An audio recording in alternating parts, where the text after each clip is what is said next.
Welcome to Bits of History. My name is Lee Pileski, President of the Resurrection Bay Historical Society. This bit of history is a collection of short articles from Seward newspapers ranging from 1916 to 1927.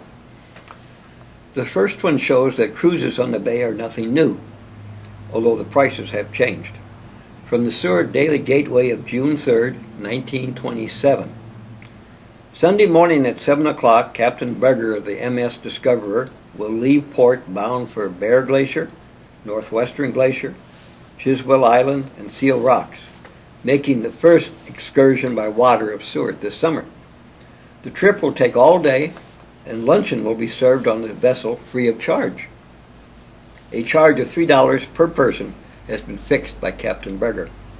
The Discoverer is one of the sweetest looking and most seaworthy craft of its size ever operated out of this port. It has comfortable accommodations for at least 20. It is suggested reservations be made at once.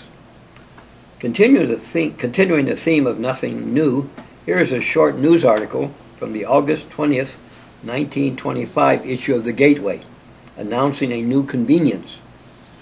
By a phonographic attachment for telephones, messages are automatically recorded, although no one is present when the call is made. The device saying to the person calling, "No one is in, but you may leave a message." A new addition to Arcade Park, now called Hoban Park, was reported in the Seward Daily Gateway of June 17, 1925. The hive of bees which Mr. Hoban wired for 2 weeks ago arrived from Seattle on the last steamer from the south and has been placed in the Arcade Park.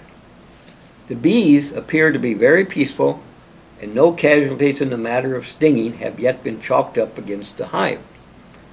The hive has attracted considerable attention from passerbys and especially from the many tourists who have already visited the city. Talking about tourists, the 1924 Seward Chamber of Commerce has some doubts about their importance as opposed to salmon. This is from the Seward Daily Gateway of February 9, 1924. The Seward Chamber of Commerce went on record at a recent meeting as being in favor of exterminating the vast rookery of seals and sea lions which use Seal Rocks at the entrance of Resurrection Bay for their headquarters. That these mammals do immense damage to the king salmon entering the bay for spawning purposes is certain.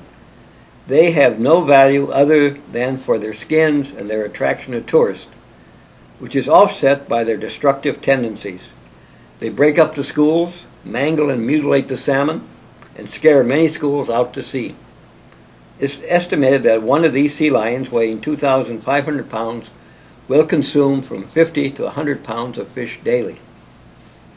Talking about exterminating, another Seward newspaper, the Seward Evening Post, of October 26, 1916, reported that Mr. George Laughlin had a solution to the problem of loose dogs.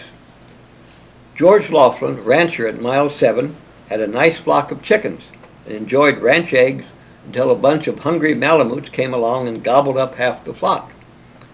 Then he kept them pinned up and they quit laying. Last week, he let them out again, and some dogs from town cleaned out the rest of the flock. Laughlin says he is a fair shot, has a considerable supply of ammunition, and has served notice that every stray dog which enters his homestead will probably remain to fertilize the garden. To end on a more pleasant note, the Gateway of April 5, 1926 reported the first Seward twins, Jack and Bill Stocko, sons of Mrs. Anna Stocko, celebrated their 6th birthday yesterday, Easter Sunday, with 7 of their boyfriends at the Stocko residence.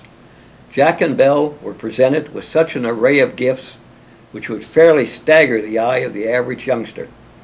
But when they caught sight of 2 pairs of roller skates, the party almost broke up.